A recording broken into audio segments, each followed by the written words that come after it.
बिस्मिल्लाहिर्रहमानिर्रहीम। अस्सलाम वालेकुम नाज़रीन, आप यूट्यूब चैनल देख रहे हैं। मैं इमरान खान हूँ। बड़ी ख़बरें हैं। सबसे पहले तो ये कि पाकिस्तान तहरीक इंसाफ ने बाकायदा जवाब दिया है DGISPR की उस प्रेस कॉन्फ्रेंस का जो DGISPR ने आज से 2 दिन पहले की थी। उसके बाद बहुत भूचाल मचा रहा पूरे पाकिस्तान में, हर तरफ रोला पड़ा हुआ था इस प्रेस कॉन्फ्रेंस का। अब पाकिस्तान तहरीक इंसाफ की जानिब से बैरिस्टर गौहर जो चेयरमैन है इस वक्त, और सलमान अकरम राजा जो सेक्रेटरी जनरल है, और असद कैसर, इन तीनों ने प्रेस कॉन्फ्रेंस करके जवाब दिया है। और जो अहम चीज़ें हैं वो मैं आपके सामने रखता हूँ। देखें, DG साहब ने जो प्रेस कॉन्फ्रेंस की वो 3 घंटे से ज़्यादा की। ये चंद जुमलों में उस पूरी का जवाब है। नंबर 1, इन्होंने कहा जी दहशतगर्दों और दहशतगर्दी के पाकिस्तान तहरीक इंसाफ खिलाफ है। हर हमला जो होता है, जो दहशतगर्द करते हैं, वो पाकिस्तान के ऊपर होता है और उसका पाकिस्तान को नुकसान होता है। और पाकिस्तान तहरीक इंसाफ हर दहशतगर्द हमले के ख़िलाफ़ है, उसकी मजम्मत करती है। अब DG कहते हैं कि एक जमात पर हमला क्यों नहीं होता, यानी DGISPR ने देखे ना, ये कहा कि एक जमात है उसके ऊपर हमला क्यों नहीं होता। और दूसरी तरफ वो जमात क्या कह रही है, वो जमात कह रही है कि हर हमला पाकिस्तान पर हमला होता है। तो एक ऐसी सोच जो कौमी सोच है उसमें कितना फ़र्क होता है, और एक जो सियासी सोच है, यानी DGISPR जिनकी एक कौमी सोच होनी चाहिए, वो कौमी सोच नहीं है, वो एक सियासी सोच है ऐसा लगता है। और PTI ने जिम्मेदारी का मुजाहरा किया। वो ये कहते हैं जी हर हमला पाकिस्तान के ऊपर हमला है। दूसरा नुक्ता उनका ये है कि हम मासूम लोगों की नकल मकानी और उनकी शहादतों को कबूल नहीं कर सकते। ये जो कुछ भी आप करना चाह रहे हैं, नकल मकानी करवाना कि लोग निकल जाएं अपने इलाके खाली करके और मासूम लोग मारे जाएं, निहत्ते लोग मारे जाएं आपकी पॉलिसी के नतीजे में, हम ये कबूल नहीं करेंगे। नंबर 3, उन्होंने कहा जी कि हम पर अफसोसनाक इल्ज़ामात लगाए गए। सोशल मीडिया और प्रेस कॉन्फ्रेंस में ये सब कुछ ना किया जाए, मुतल्लका फोरम पर आएँ, वहाँ बात करें। हम उम्मीद करते हैं कि आइंदा ऐसी प्रेस कॉन्फ्रेंस नहीं होगी और ना हमें इसका जवाब देना पड़ेगा।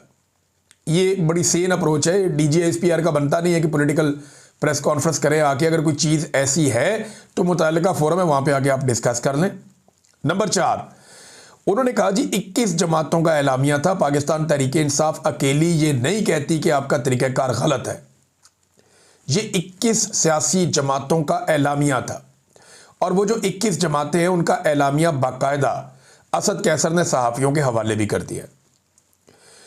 उन्होंने कहा जी अमन जरगा में तमाम फ़रीक़ैन को हमने दावत दी और वहाँ इत्तफ़ाक़ किया गया कि दहशतगर्दी के ख़िलाफ़ मौजूदा पॉलिसी जो एस्टेब्लिशमेंट की है, जो बंद कमरों में बन रही है, वो पॉलिसी गलत है।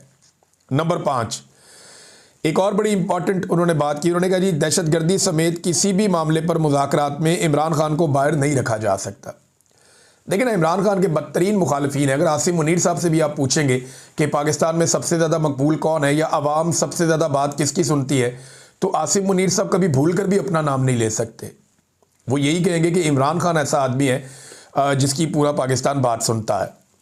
फिर एक और बात उन्होंने कही, उन्होंने कहा कि पाकिस्तान तहरीक इंसाफ या इमरान खान वो वाहिद जमात है जो इस वक्त अवाम और इदारों के बीच में जो खलीज मौजूद है उसको पुर करने के लिए किरदार अदा कर सकते हैं।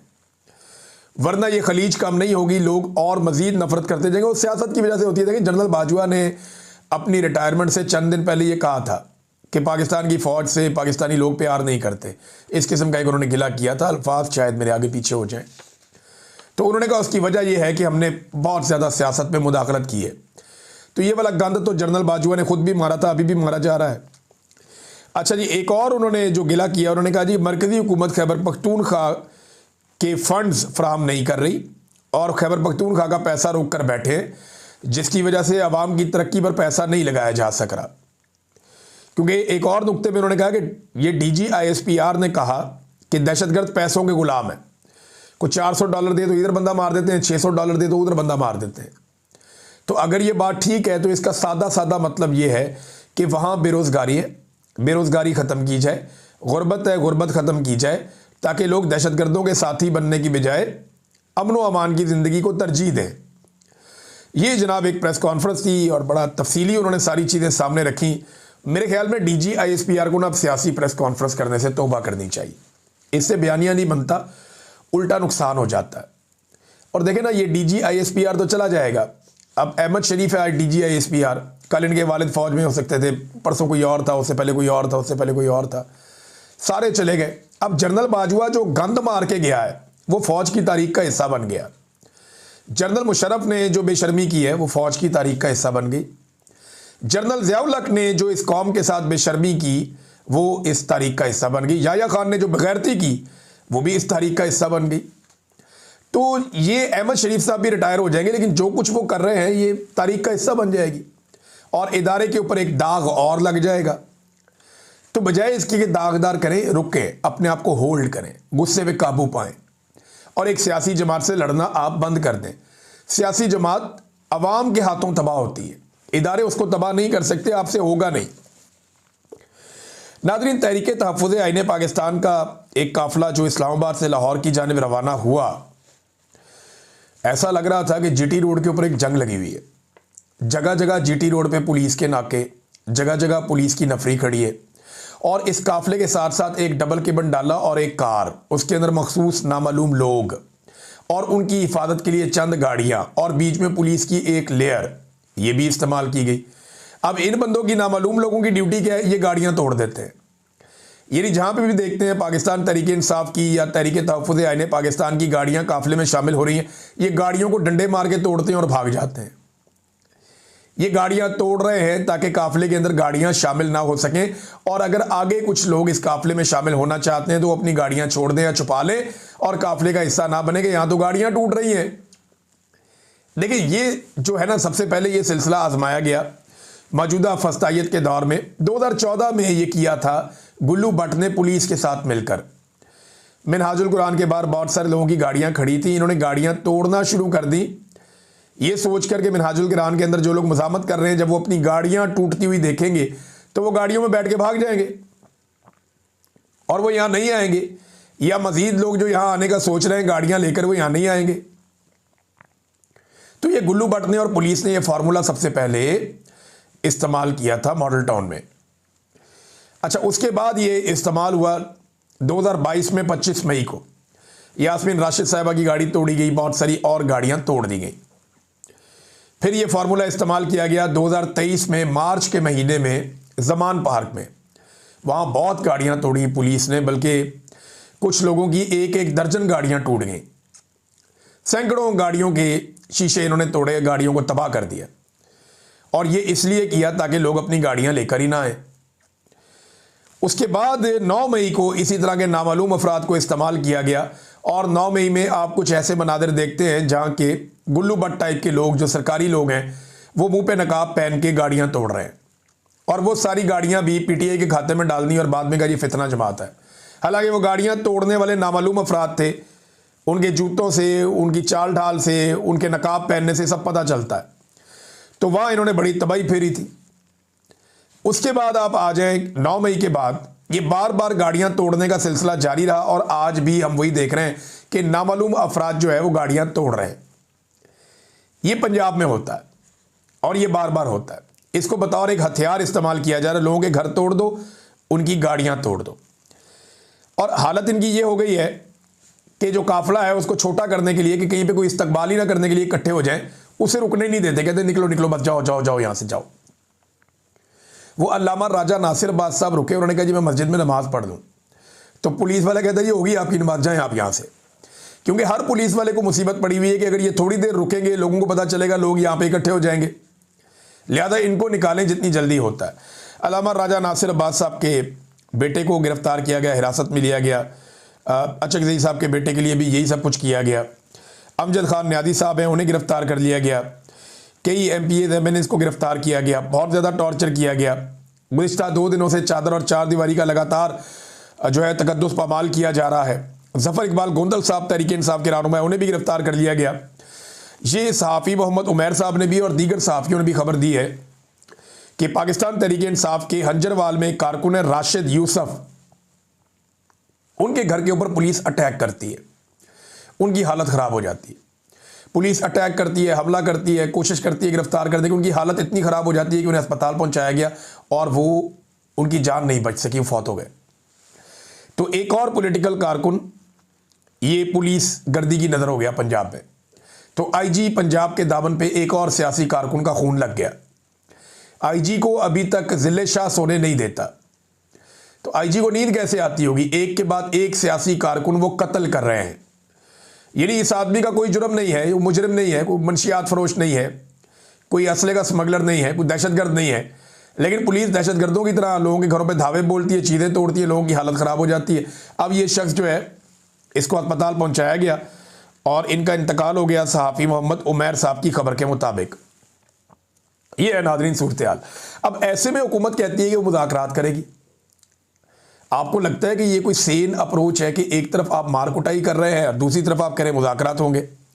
देखिए, इन्हें मुज़ाकरात में कोई संजीदगी नहीं है और इन्होंने मुज़ाकरात नहीं करने, इन्होंने अपना टाइम पूरा करना है और टाइम पूरा करने के लिए मार कुटाई भी करेंगे, जुल्म भी करेंगे, जबर भी करेंगे। ये 5 साल इन्होंने किसी तरह गुजारना है और फिर इन्होंने अवाम के रद्दअमल को रोक कर रखना है।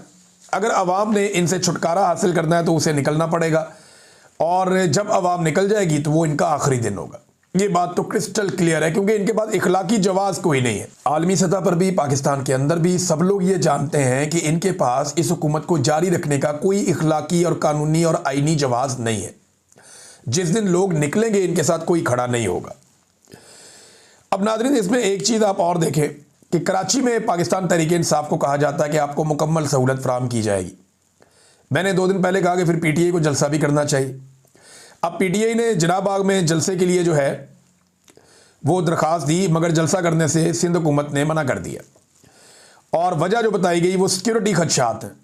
एक तरफ डीजी ISPR कहते हैं कि पाकिस्तान तहरीक इंसाफ पर दहशतगर्द हमला क्यों नहीं करते, दूसरी तरफ सिंध की हुकूमत कहती है कि जनाब सिक्योरिटी का खदशा है लिहाजा हम आपको जलसा करने की इजाज़त नहीं देते। यार एक तरफ खड़े हो जाए ना, या तो डीजी ISPR झूठ बोल रहे हैं या फिर सिंध हुकूमत झूठ बोल रही है। अगर तो डीजी ISPR सच बोल रहे हैं कि पीटीआई के ऊपर हमला नहीं हो सकता दहशतगर्दों का, तो फिर तो उन्हें जलसा करने की इजाज़त देनी चाहिए और अगर नहीं देनी तो फिर सिक्योरिटी को आप रीज़न ना बनाएं, आप कोई और वजह बता दें। नाज़रीन, 4 चीज़ें मुमकिन तौर पे हो सकती हैं सुहेल अफरीदी साहब के दौरा कराची के दौरान। एक तो जो चेंबर ऑफ कॉमर्स है कराची का, उन्होंने मना कर दिया। ब्रिगेडियर साहब इन्होंने लिख के दे दिया, जनाब नागुज़ीर वजूहात हैं, हम आपको दावत हमने दी थी लेकिन अब हम पीछे हट गए तो आपके साथ हमारा प्रोग्राम कैंसिल हो गया। तो ताजिरों के साथ प्रोग्राम किसने कैंसिल करवाया हम सब अच्छी तरह जानते हैं। पाकिस्तान की मिलिट्री एस्टेब्लिशमेंट नहीं चाहती कि खैबर पख्तूनख्वा तरक्की करे या आगे बढ़े इस वक्त, या कम से कम पाकिस्तान तहरीक इंसाफ के दौरे हुकूमत में आगे बढ़े। वो वफाक के ज़रिए से उनके वसाइल और उनका पैसा भी रोक कर बैठे हुए हैं, उन्हें पैसा भी नहीं दे रहे और साथ ही साथ जो वहाँ पे इन्वेस्टमेंट करने के लिए ताजिर जाना चाहते हैं या कारोबारी लोग जाना चाहते हैं उनके रास्ते में भी रोड़े अटका रहे हैं। अब ये चेंबर ऑफ कॉमर्स के अंदर जो होनी थी वो कैंसिल हो गई, करवाने वाली एस्टेब्लिशमेंट है, आप सब जानते हैं। तो 3-4 चीज़ें नाज़रीन जो बड़ी इंपॉर्टेंट है जिसका ख्याल पाकिस्तान तहरीक इंसाफ को और सुहेल अफरीदी की टीम को रखना पड़ेगा कराची में।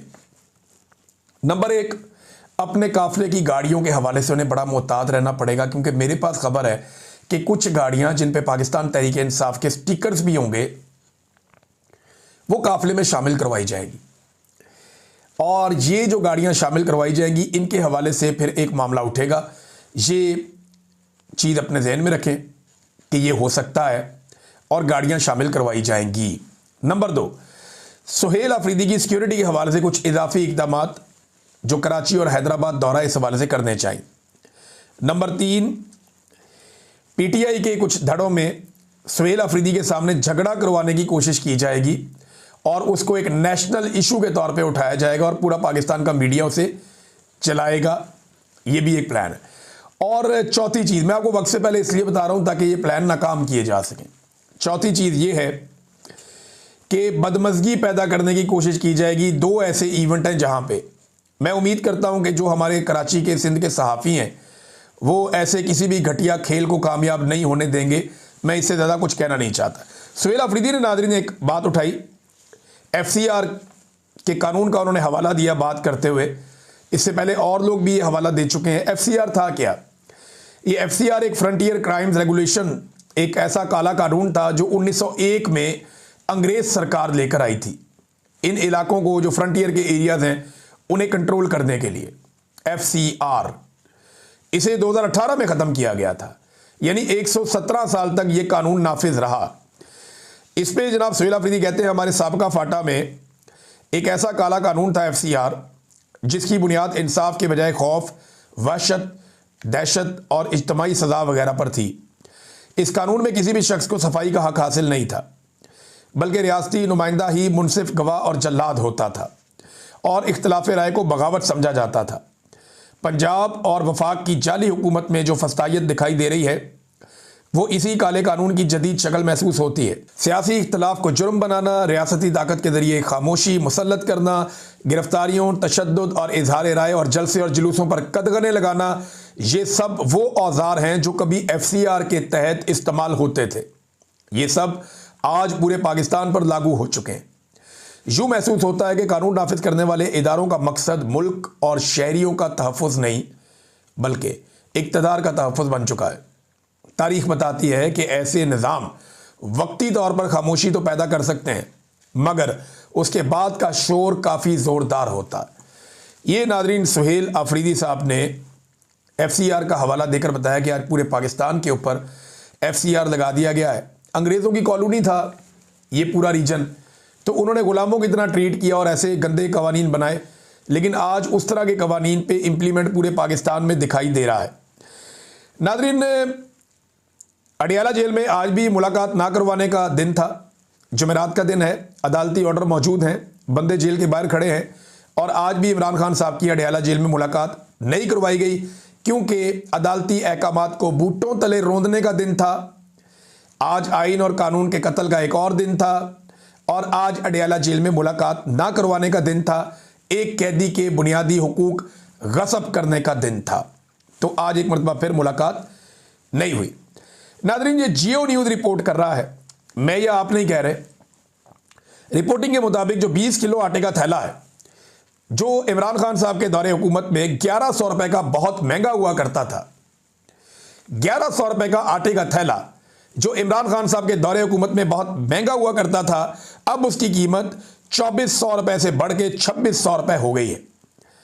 काफ़ी संभाल लिया पाकिस्तान को फील्ड मार्शल आसिम मुनीर और उनकी टीम ने। इस कामयाबी का सेहरा भी फील्ड मार्शल आसिम मुनीर और उनकी पूरी टीम को जाता है कि वो आटा जो इमरान खान के दौर में, मेरी बात जनरल बाजवा को भी दे दें थोड़ा क्रेडिट, क्योंकि आगाज़ तो उसी ने किया था।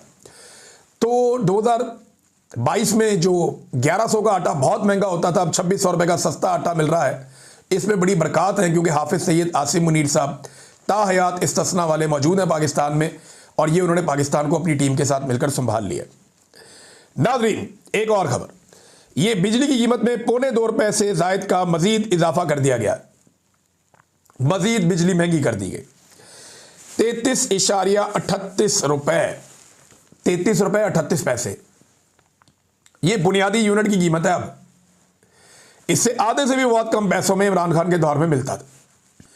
इमरान खान के दौर में जो यूनिट की बुनियादी कीमत थी वो बहुत कम थी, इससे आधे से भी बहुत कम थी, लेकिन आज दुगने से ज्यादा सिर्फ बुनियादी यूनिट की कीमत हो गई है, बेसिक यूनिट जो है एक बिजली का। और फिर जैसे ये स्लैब सिस्टम है, उसके जरिए तो इन्होंने तबाही फेर दी है। आवाम को इन्होंने बिजली के बिलों के बोझ तले दबा के मारने का प्लान बनाया हुआ है। कभी गैस महंगी करते हैं, कभी बिजली महंगी करते हैं, यानी अल्टरनेट डे पे खबर आती है। एक दिन आती है पेट्रोलियम लेवी बढ़ गई, अगले दिन आती है गैस बढ़ गई, अगले दिन आती है आटा बढ़ गया, अगले दिन आती है बिजली बढ़ गई, फिर वापस रिवर्स लगता है, फिर चीनी बढ़ गई, अब इसके बाद जनाब आटा बढ़ गया। ये ना पूरा हफ्ता रोजाना एक चीज की कीमत बढ़ाते हैं ताकि माफिया को फायदा पहुंचे, और लगातार यही किया जा रहा है। नाज़रीन, अमेरिका के सदर डोनाल्ड ट्रंप के लिए पाकिस्तान ने अमन का नोबेल इनाम जो है उसके लिए उन्हें नामजद किया हुआ है। डोनाल्ड ट्रंप ने अमेरिका के दिफाई बजट में 50% इजाफा करने का फैसला किया है। 1.5 ट्रिलियन तक अमेरिकी दिफाई बजट होगा और ये दुनिया का सबसे बड़ा दिफाई बजट है। डोनाल्ड ट्रंप का ये कहना है कि चाहे वो रशिया है, चाहे वो चाइना है, ये सिर्फ अमेरिका से डरते हैं, नेटो से नहीं डरते, और नेटो अमेरिका के बगैर कुछ भी नहीं है। और अमेरिकन फोर्सेस वैसे हैं कमाल की, ये आपको मानना पड़ेगा। वो बहुत ताकतवर मुल्क है, उनकी फौज बहुत प्रोफेशनल फौज है, उन्हें जो भी टारगेट मिलता है वो अचीव करते हैं, बाकी फौजें ऐसे नहीं कर सकती। तो उनका दिफाई बजट बढ़ रहा है और उनके कुछ नेशनल इंटरेस्ट है जिन्हें वो अचीव करने की कोशिश करेंगे। अब तक के लिए इतना ही। अपना ख्याल रखिएगा, अपने चैनल का भी। अल्लाह हाफिज़।